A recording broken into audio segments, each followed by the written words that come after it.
nakita kang malaking infrastructure, aminin natin o hindi, anong iniisip ng tao.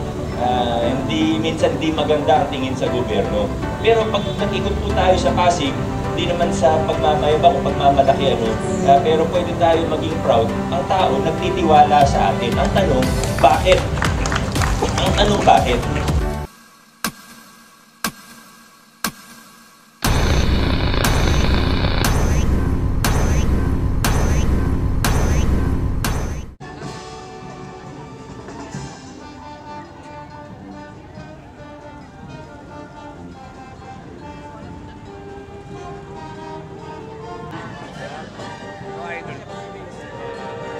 Sino David?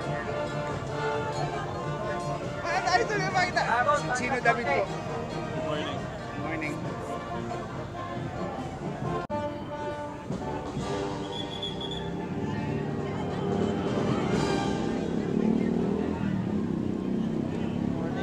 Good morning. Morning. Good morning. Morning, boss. Good morning.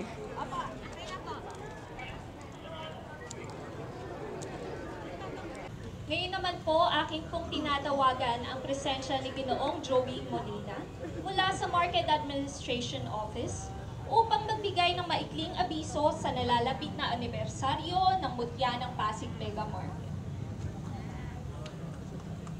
Magandang umaga po, Mayor Vico. Magandang umaga po, Vice Dodo. At sa lahat po ng ating mga konsihal, sa lahat po ng ating kawani ng gobyerno, magandang umaga po. Gusto ko lang sabihin sa lahat na tuwing Oktubre po ay nagaganap ang ating anibersaryo ng ating minamahal na Mutya ng Pasig Mega Market. So, ika-51 na po anibersaryo. So, napakasaya. Ang dami na pong nangyayari sa ating palengke, ang ating minamahal na sentro ng ekonomiya. Kaya iniimbita namin kayo sa October 3 po, meron pong program 10 to 12 sa Fountain Area. Ulitin ko po, sa October 3, kaya sa Friday na po ito, sa Fountain Area 10 to 12. So magkakaroon po ng making palabas, may mga paraffle at cash prizes. At masaya po ang mangyari. So sana po makidalo po kayo, makiisa at makisaya sa atin. October 3 to 5 po, meron po tayong discounts at freebies sa mga karamihan ng mga stalls po sa ating palengke. So muli, iniimbitahan namin po kayo, makiselebrate po kayo sa October po, October 3 sa ating Mutya ng Pasig Mega Market. Magandang umaga po sa ating lahat. Maraming salamat po, Ginoong Molina.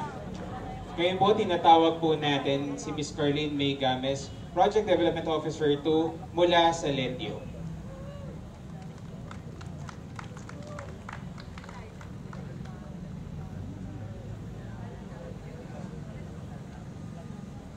Magandang umaga po sa inyong lahat. Nais ko pong tawagin ang mga miyembro ng Pasig City Chamber of Commerce na si Ginang Nora Lacuña at si Ginang Mitch Ballesteros kasama po sa akin. Sila po ay naririto para bigyan po ng ang ating Honorable Mayor ng isang plaque of appreciation from the Visayas Chapter of the Philippine Chamber of Commerce and Industry. Magandang araw po sa lahat na Pasigenyo, katulad po namin, mula sa Pasig City Chamber of Commerce at PCCI, Philippine Chamber of Commerce and Industry. Magandang araw po sa ating mga lingkod bayan ng Pasig. On behalf of the PCCI, through the PCCI NCR, CSR Committee, meron pong ito-turn over din po na donation para po sa mga naapektuhan rin ng bagyo. Bukod pa po dun sa plaque na amin pong i-turn over ngayon. In partnership with the Pasig City Chamber of Commerce and Pasig City Chamber of Commerce and Negros Occidental Chamber of Commerce, Nego CCI members, AFP Reserve Command, WIRED CCA, Women in Response to Emergencies, Disaster, CBRN, Climate Action. We are turning over the relief goods, nandyan po sa parking ngayon, yung military truck, to the residents and affected residents of Pasig City through Mayor Vico Soto today, September 29, 2025. at the temporary Pasig City Hall in Bridgetown, C5.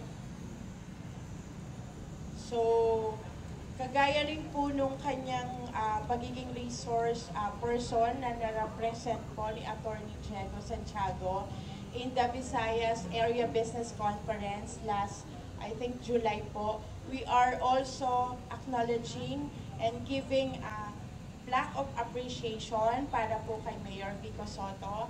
Kagaya rin po nung aming plaque of appreciation, isasabay na po namin, Mayor, dahil sabay-sabay na rin po ito. Noon pong invitation namin sa kanya ng Mama Ramp event for the Mama Ramp Mothers Pageant for a Cause na nag-support po ang Pasig City Chamber para naman po sa appreciation namin sa kanyang pakikilahok at sa kanyang paglilingkod rin po even sa mga mothers ng Pasig. Kung nabalitaan niyo po yan, nasa social media po yan. Nag-award po tayo ng mga mothers at ginawa po natin ang Mothers Pageant for a Cause noong May 28 sa Tanghalan, Pasigueño. Okay. Miss EVP, G. Velosa.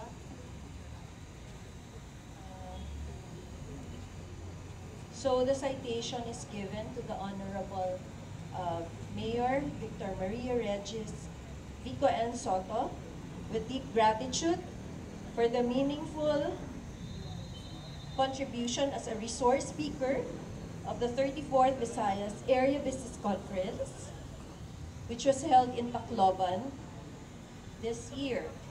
The valuable insights and generous sharing of expertise significantly contributed to empowering the Visayas business community. This was awarded on the 25th of July, 2025 at the Leyte Convention Center.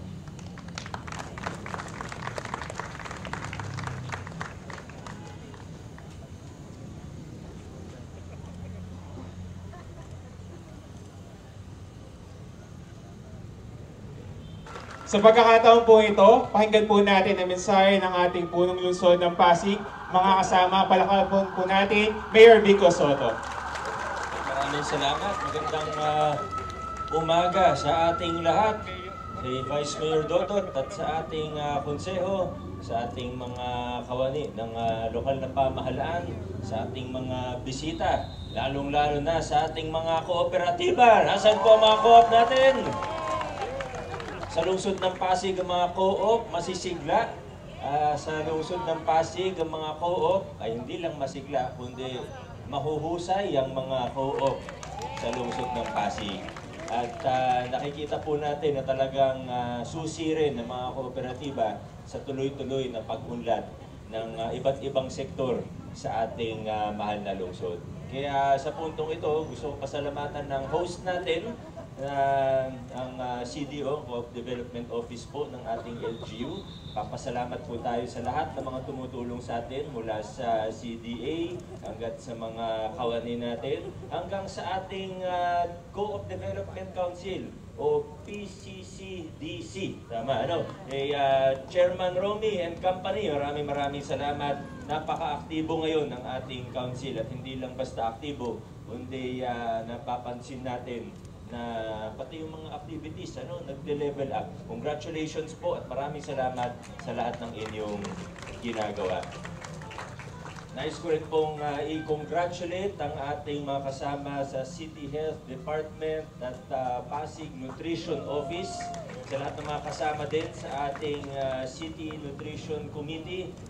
Siyempre, kailangan natin i-special mention ng Regional Awardee na si Ma'am Jenny. Ma'am Jen, congratulations at good luck sa awarding sa finals. Tingin ko sa performance ni Ma'am Jen at sa lahat ng mga kasama niya ay malakas-lakas ang tsansa natin sa national.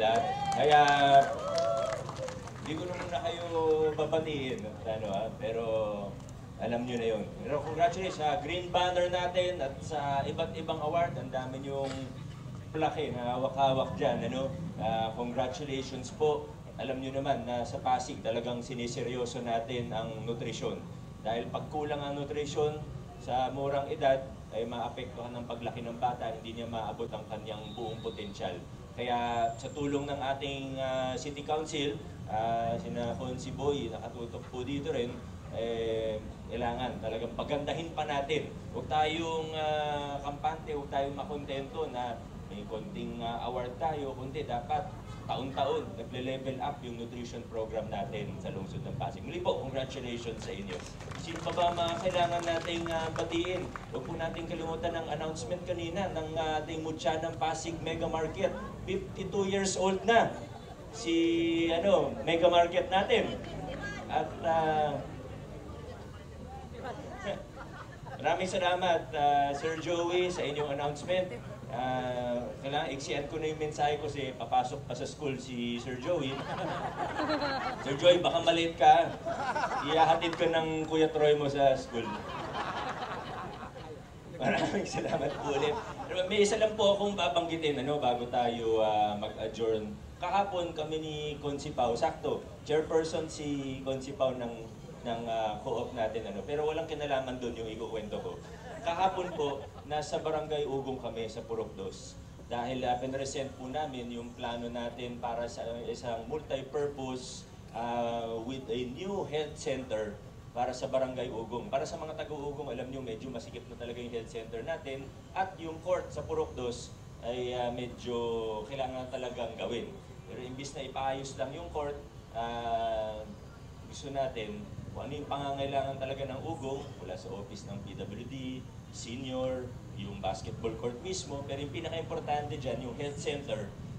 Pero habang nagpe-present kami, napaisip po ako, bakit kaya sa ating lungsod, diba ngayon ang daming issue patungkol sa infrastruktura, mula sa mga flood control, sa nasyonal, hanggang sa iba't iba, di ba? Pag may nakita kang malaking infrastructure, aminin natin o hindi, anong iniisip ng tao, minsan di maganda ang tingin sa gobyerno. Pero pag nag-ikot po tayo sa Pasig, hindi naman sa pagmamayabang o pagmamalaki pero pwede tayo maging proud. Ang tao nagtitiwala sa atin. Ang tanong, bakit? Ang tanong, bakit? Siguro, kasi bukas na bukas tayo. Yung ginawa natin kahapon sa Barangay Ugong, hindi pa nagpa-public bidding pero pinakita na natin yung plano, yung budget. Kaya may konting tanong, nasasagot kaagad.